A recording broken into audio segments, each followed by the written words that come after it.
So I'm just delighted to be speaking with you again, Todd. Yeah, thanks for having me again.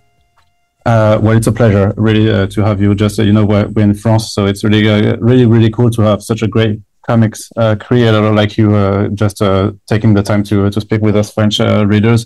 But today we're not going actually to talk about comic books, because the reason we're doing this short interview is because you're doing something quite unexpected, let's say, with the first collaboration between McFarlane Toys and Marvel on new products.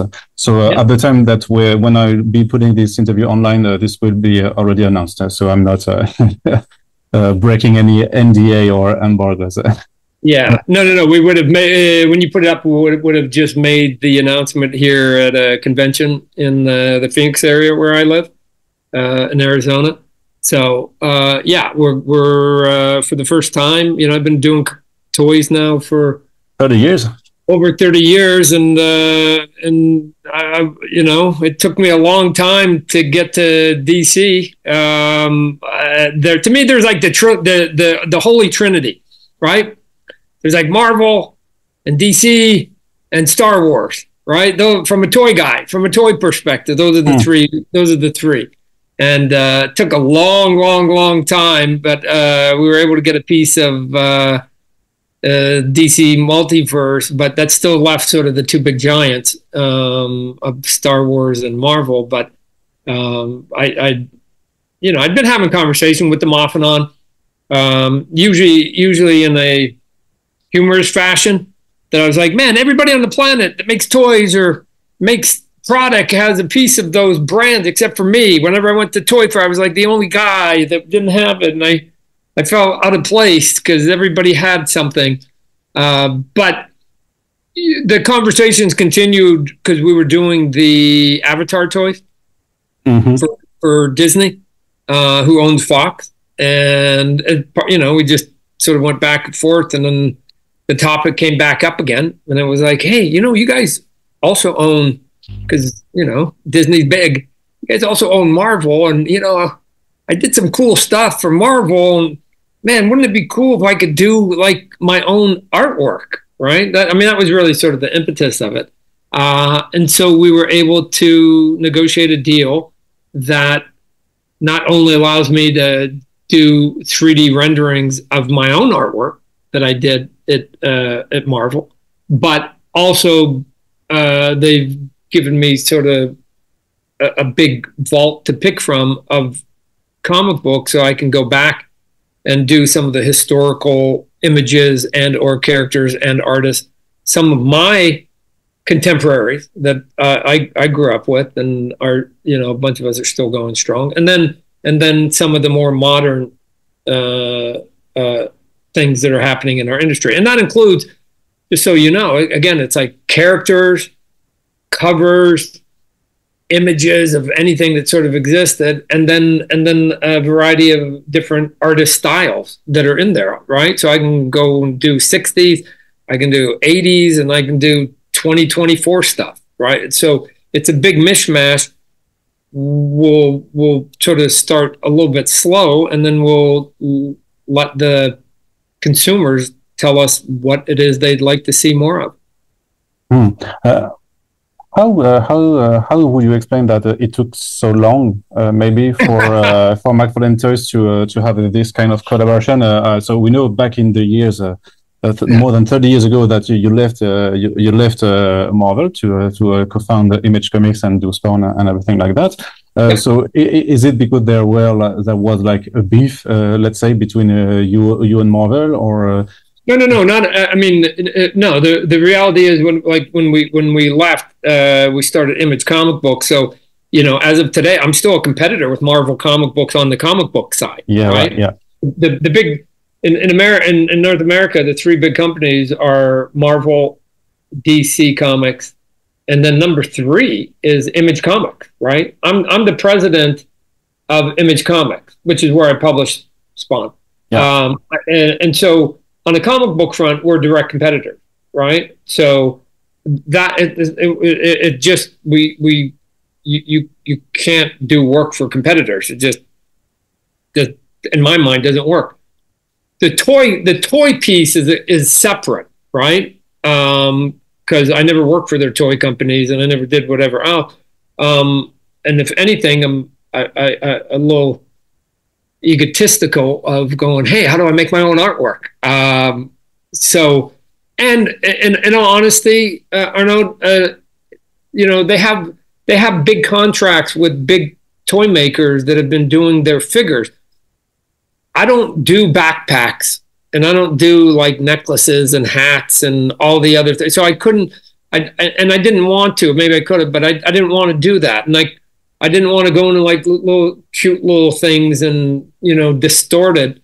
I wanted to hold out till I could sort of do what was on paper. Originally what was on paper, right? So, and so it just took this long. I mean, I'm a patient guy. I got old in the meantime, but and I had to prove that I could make toys worthy of them giving me a contract, and my company, McFarlane Toys, getting the contract. And so I don't know. Here we are. Today's today, right? I don't really worry about yesterday. Today we get to do Marvel figures. You know, posed figures that are on a diorama. Some will have different scales, different prices. Some will come with the comic book, some won't. And we'll experiment a little bit, and we'll see what it is that people want. And I'm sure they won't be shy. The fans won't be shy. They've always been very good of saying, man, more of this and less of that, and why don't you do this? And then we'll run some of those ideas by Marvel, Disney, and see if they approve it. And we'll see how long all this goes. But for now, we're all excited on both sides, right? And Disney has been, you know, there's now, you know, I've done a couple smaller contracts with them, but you know, the two big ones with Avatar, now with Marvel, you know, they've been very gracious, right? And that's all you can ask for when you're doing a license with somebody, is for them to give you, you know, a lot of leash to do stuff creatively, and they've been quite encouraging. So we'll see where it all leads. Hopefully, fingers crossed, all the things that we've decided to do in conjunction with Marvel, that there will be an appetite for people to see it, right? And it will be not only McFarlane making McFarlane stuff, right, which is kind of cool. And again, like I said, maybe egotistical on my part, but I also get to like pick some of the geeky fun stuff that I liked, or that I continue to like today. And so it should be a fun adventure. What's the catch with toys? In the beginning, why did you want to make toys? If you remember 30 years ago, but in a more general manner, even without speaking about your own company, I guess you were a toy collector. What? No. Actually, that was actually you sort of hit it. You hit it on the head. I wasn't a toy collector, not really. I mean, I had an odd one, but I didn't buy them because I just thought they were too goofy. And I was getting older, and I just looked at the toys and I go, man, I'd like to buy them, but they're too goofy. And so I don't understand why toys can't look better. And so I ended up going, well, why don't we try making our own toys? Why can't toys be cooler visually? Why can't they?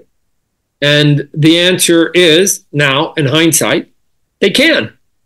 And we I think we were one of the big advocates of showing the blueprint of how to do that to the collector world and to everybody. Even the big companies have taken, you know, some of the moves that we've done.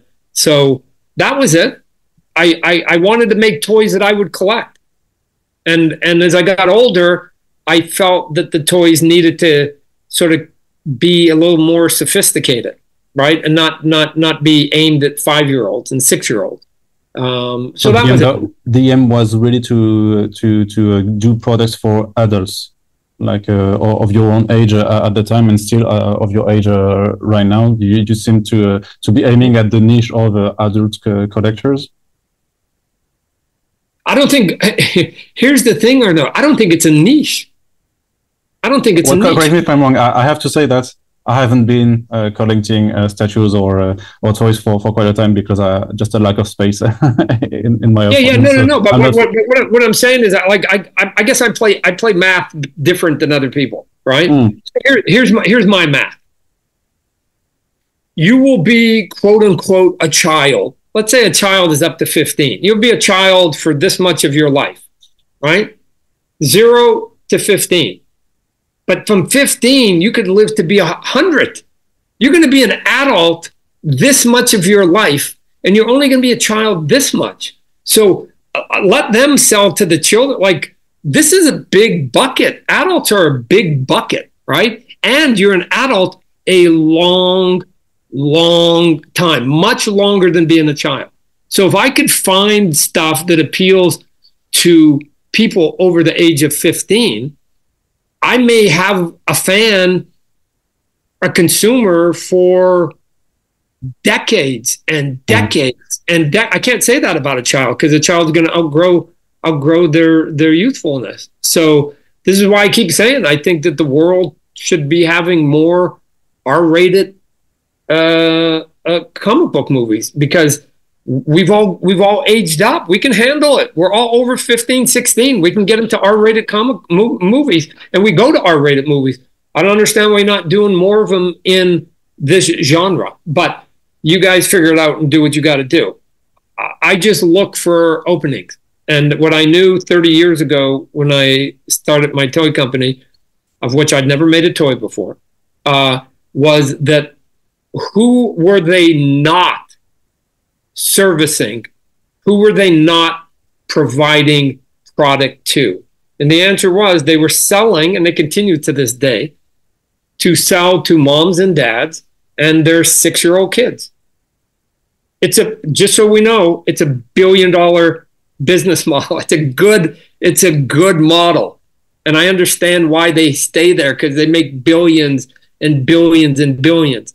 But it means that there's like these little cracks then in between that they're not going to. And all my companies, I just go through the cracks and I just find where they're not.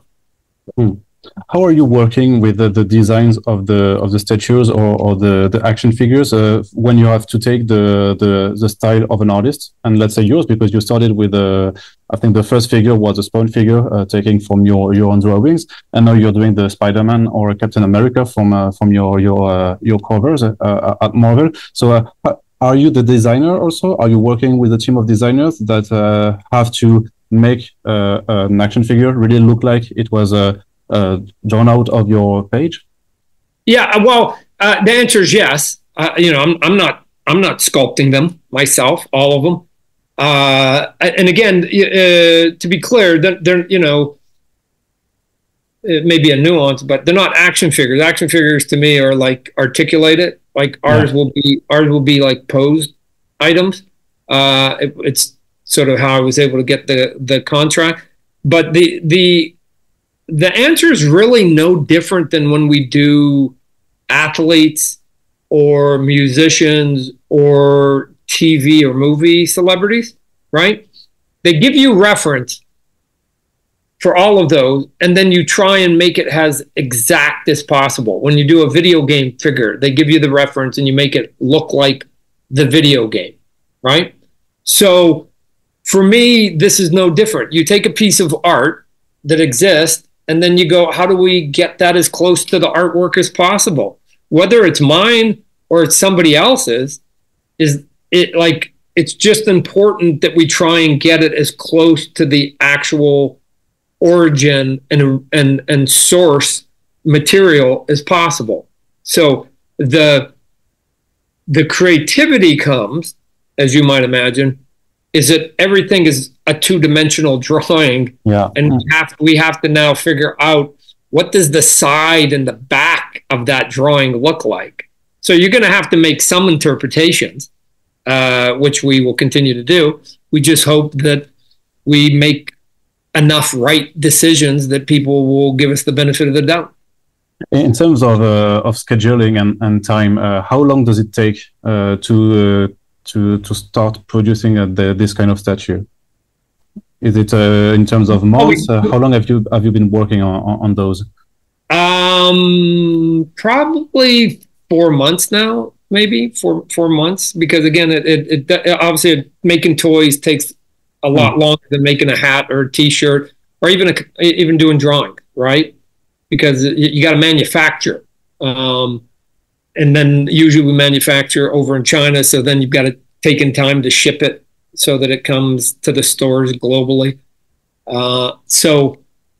Yeah, we've been working on it. We've been working on it for a while with my team, but you try to just find the fun and the creativity of all of it while being true to what it is that we're doing, right? Because again, I would say the pressure of selling to an older audience like yourself is that you're sophisticated and you're mature, and you know when, if I'm cheating you know it, right? A 6-year-old kid, if you do a bad Batman or Spider-Man or Hulk or whatever, Darth Vader, they're not really, and Mom, they're not really discriminating. As long as the logo's up there and you got enough things right, they'll buy it, right? But you try to sell that same item to like a 25, 35, 45-year-old collector, they know if it doesn't look like what the movie looked like or what the video looked like or whatever. So, and in this case, they know, that it's like, Todd, I've got the art. I've got the art. So somewhere along the line, that toy, when I turn it, at some point should look like that. I mean, obviously, if you turn it this way, it's not good. But at some point, you should be able to go there. That's that, right? Okay, got it. And as long as I think we capture that, at least that one angle, I think people go, oh, that's it. And everything else is an interpretation, because we didn't really know what everything else looked like on a 3-dimensional. I guess it was an obvious choice for the Spider-Man cover to do the first statue, or maybe it wasn't, because when you started, when you signed the contract, and you could use all your cover art or all your art that you produced at Marvel, I get this is quite a heavy, a lot of choices you could make. So how did you pick the ones for the Spider-Man and the Captain America? We knew we wanted to do some bigger items, right? And we just wanted to start, and we wanted to have some of them have some of my artwork, because that was going to be part of the sort of the sell here, right? McFarlane Toys doing McFarlane by McFarlane. In all honesty, Arno, there's no science to it, right? There's no right answer. We just want, that would be kind of cool. Let's do it. Like, again, do I think that's my best Spider-Man drawing? No, not really. I think I've done cooler ones, and we'll get to them. But do I think that that's a very recognizable image that people, when they see it, they recognize it? That pose has been homaged hundreds and hundreds of times now in comic books. I mean, and I even homage my own, because 301 is an homage of issue 300 of Amazing Spider-Man. So it doesn't have to be the best. It has to sort of be the things that people romanticize of saying, oh my gosh, right? So again, like one of the figures we'll be doing is the cover to the first appearance of Deadpool. Right? Again, I don't know if Rob Liefeld himself, who was the artist, would say that was his best drawing, but what he would acknowledge is, because Rob Liefeld has drawn tens of thousands of images, just like all of us, right? And he's done some pretty fantastic stuff. But what he will acknowledge, what we all acknowledge, is that cover is meaningful, because it's the first Deadpool and people know that cover. And so if we happen to do a figure that's based on that, then it's more about the comic and the character and Rob Liefeld, the artist, all together, not just what was Rob's best piece, right? What was what was Deadpool's best pose. It might not even be that cover, but that's the cover that everybody knows. And so let's go and have fun with it. But just like with the Spider-Man, I did hundreds and hundreds and hundreds of drawings inside the book that I think are worth doing a pose of. And so everything that we choose, not only with my artwork but with others, won't necessarily be the covers. We're gonna take we're gonna take covers. We're gonna take iconic moments, but we're also gonna just take, to your point, the best images of art that we can find and try and replicate them. And if it means it was on the inside of the book, cool. But would it be difficult, for example, because I'm looking at the prototype for the Spider-Man, and I'm thinking at some of your drawings of Spider-Man inside the page of comic books, and I just thinking about how difficult it could be to do the webs, because there were sometimes so many webs. Is it and even if the prototype that you have, was it a challenge to render properly the webs? Yeah, it is, because you want the webs to feel like they're lightweight, right? Because if you and we oddly we tried it in gray, and we did it in gray, and then we did like a wash, so you could see all the detail, because some really nice sculpting in it. But we felt like when we did it gray and we put the wash on it, it felt more like metal, and it felt heavy, and it didn't quite feel like it was correct. And so the best we could come up with, given that we're just beginning our experiment, was to go with clear. And the clear has enough detail and enough sort of nuance and, bounce of the light that we kind of get there. We'll continue to experiment with different sort of substances and maybe different paints and see if we can fine tune it in the future. But you're right. It was that for Spider-Man, there's two difficulties with Spider-Man. One is, how do you do the webs? And two, I would argue even more difficult, is how do you do all the webbing on his costume, because it goes all the way around, right? I mean, think about it. Like here's what's easy to make a toy is you get Superman and you put a big S on his chest, right? But it's not wrapped all the way around his body. And so the factory, when they saw like Spider-Man, and they knew, but they're like, oh my gosh, this isn't going to be easy, right? Because you got to get around, you got to go around things. And the machines can only go so far, which means then the machine has to go here, and then the machine has to go here. But then those need to be lined up so that they're not off. So we'll get better at it, Arnaud. Like I'm hoping, like anything else, your first one is always your worst, and that 5 years we'll look back and go, man, I can't believe we did that. And, like, we're way better now. And we should be. We should get better at what we're doing. But now that I've got the license, I can experiment and try different things with each one of the characters, both with my artwork and with some of the other great artists that have been in our industry. Was it the first choice to go for statues with a diorama in the background? Was it something that you really wanted from the beginning? And what do you think that the benefit of having this kind of backgrounds? No, if you're asking my opinion, my first bet would be that they canceled their contract with Hasbro and give it to me. But since I couldn't talk them into that one, when you look at, there's a cliche we have, which is being a beggar and a chooser, right? And like, you just take what you can get and you just do it. So when we talked and we said, how can I do stuff that looks like comic book art?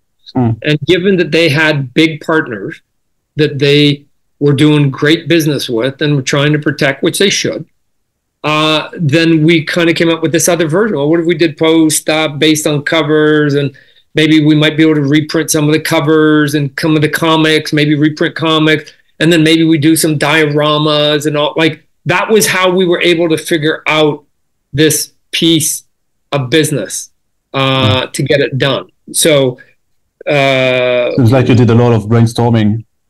Yeah. So what I like to do with one of my Spider-Man, I could bend and cool and put it on my Todd pose, of course. But I'm not. I don't have that contract, and so I'm going to do the best I can with what I have, which is something's better than nothing, right? So I mean, like I said, I get to do my own artwork. And for 30 years, I wasn't able to do it on a character and some of the other characters that I've drawn that people have been still remember my career doing, right? So obviously I've done Spawn, and I can do whatever I want with Spawn because I own it and I own my toy company. Cool. But you knock on doors, and then you politely ask if you can do something. And if they say yes, then you just take whatever they give you. All right. And so I think this is a great opportunity. In all honesty, I think it's a great opportunity for us to show them what we can do. And hopefully it'll lead to bigger and better. I was wondering also because there's a mention that the fact, and you did mention that you're also going to do statues with artwork from Rob Liefeld, even Jim Lee or Steve Ditko. I was just wondering, in pure terms of business, if there's any royalties that are going to these artists or their families when you are doing these projects, or if it doesn't work that way. No, the way that it usually works, and again. We'll do the toys with the comic books or whatever else. I'm also doing some that will have, I'm autographing a bunch of stuff today. So I got blank ones, but I got to make sure I sign them all. The way that it works is you make a deal with Marvel. I then sell, and then I pay my money to Marvel. And then Marvel has their deals with everybody individually, and then they just pay accordingly, right? So oddly, if I do a Venom toy, I'll be giving Marvel some of the money, and then they'll go, hey, who are the people that helped create Venom? Oh, Todd was one of them. They'll give me some of my money back.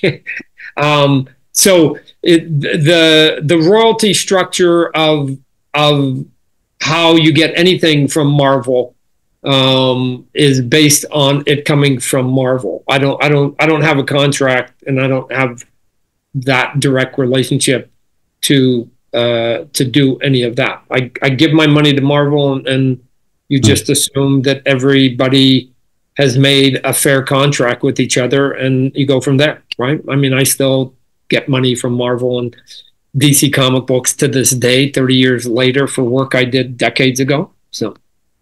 That's quite good. And one of my last questions will also just be speaking about the prices, because I don't think I've seen them mentioned. Maybe you will announce the price range of these products.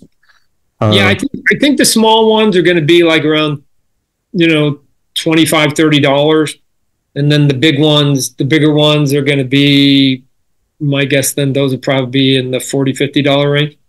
So it really seems not expensive at all to me. I don't know.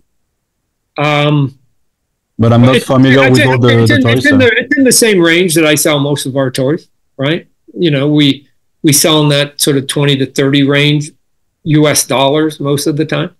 I mean, I wish we could do it for $6, but the world has changed. We started our first toys, I think were $6.99. So, but here we are today, 30 years later. But since it's not action figures, and I've seen some companies like Prime One Studio or some really, specialized companies about really a high quality and very big statues that can go up to $600-$700. So really, to me, a cool statue with a diorama for $50, it really seems quite a good deal to me. I don't know if you also were thinking about the price ranges in order for your toys to be accessible to to many people, the more people possible. Well, look at my goal is to give quality product at as fair a price as possible.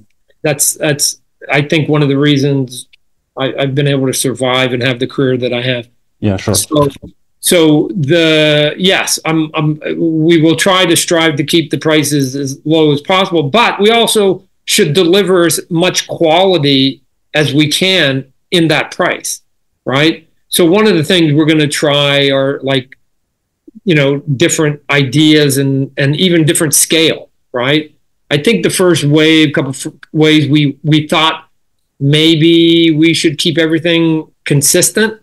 But now, I think we're going to experiment with like, do they all have to be the same? Do they all have to match, right? Like if somebody's standing up, they're going to be this tall. If somebody's bent over, they're going to be this tall, right? Maybe this one, because Wolverine, let's say he's like, right? So you got Wolverine. I don't know, he looks small. And so the answer might just be, well, why don't we just make him bigger, right? It's how comic books work, right? You put as big an image on the cover as possible. You fill up the space. So my guess is we're gonna play with a lot of different things, and one of them is going to be, and we're going to experiment. And one of them is going to be with scale, right? Like, do you care if I do 10 Spider-Man images of my artwork? Do you care if they're all the same size, or can they be different size depending on the pose? Right? Because if his pose is like this, I can make him bigger. If his pose is like this, I might not have as much room because my package is only so big. I don't know. We'll experiment, and luckily, fans are not shy about giving anybody their opinion. So we'll get plenty of them. All right, and my last question will be maybe the biggest in terms, because we're going to speak just about comics for a few minutes. But since you're collaborating with Marvel and with McFarlane Toys, but since also you did Batman Spawn with DC Comics, is there any chance that you would do a new comic book with Marvel? Is there something that might be possible, or are you even not thinking about it? Well, look I'm the president of Image Comic Books, and Image Comic Books is my number one priority and has been for 30 years, ever since I left. Right. The only time I've gone outside of Image is twice, when I did a Batman Spawn and then I did a Spawn Batman. Yeah. But the thing that happened in both of those is the word Spawn was attached, right? So.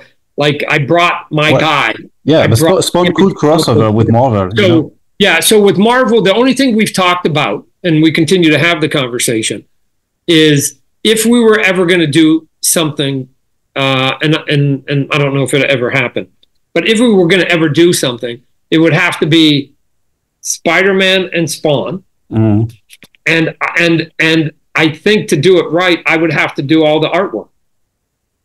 Because people are going to want to see my Spawn, and they're going to want to see my Spider-Man, and so I can't go get another artist, right? So I'd write it, I'd pencil it, I'd ink it, and probably there's a big likelihood that Venom would be in there too, right? Because I co-created Venom with David Michelinie. So yeah, like would it be something that would generate a lot of excitement? Of course it would. Of course it would, right? Which is why we talk about it. The problem is that that's, for me to do all of that takes a lot of time. And my life right now doesn't even allow me to do Spawn, the comic book. And I own that 100%, let alone something that is sort of split down the middle. So we'll see. Maybe I'm hoping someday I'll sort of push a lot of my work to the side. I'll have time, and then it's like, now I can do Spawn and Spider-Man. Let's go. Let's do it. It's the one thing. If there's one sort of thing that I just go, man, if I could clone myself, that would be one of the ideas that I would do, and then I'd go and figure out some other stuff. All right. Well, I'll be sure to speak with you if that ever happens. I hope so. Yeah, thank you again for your time, Todd. It's still a pleasure to discuss with you, and I'm looking forward for this product to be out. And I hope you're going to ship them in France also. Oh yeah, we'll do it. We like France. I was actually just there last month. I got to go see Nice and Caen and where else? I went to Monaco and went up into the vineyards.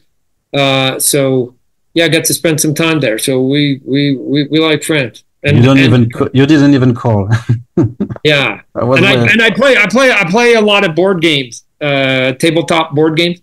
And the last one that I got that I've been waiting for 2 years now, because I pre-ordered it 2 years ago. A game based on Robin Hood, done by one of your French citizens, Fred Serval.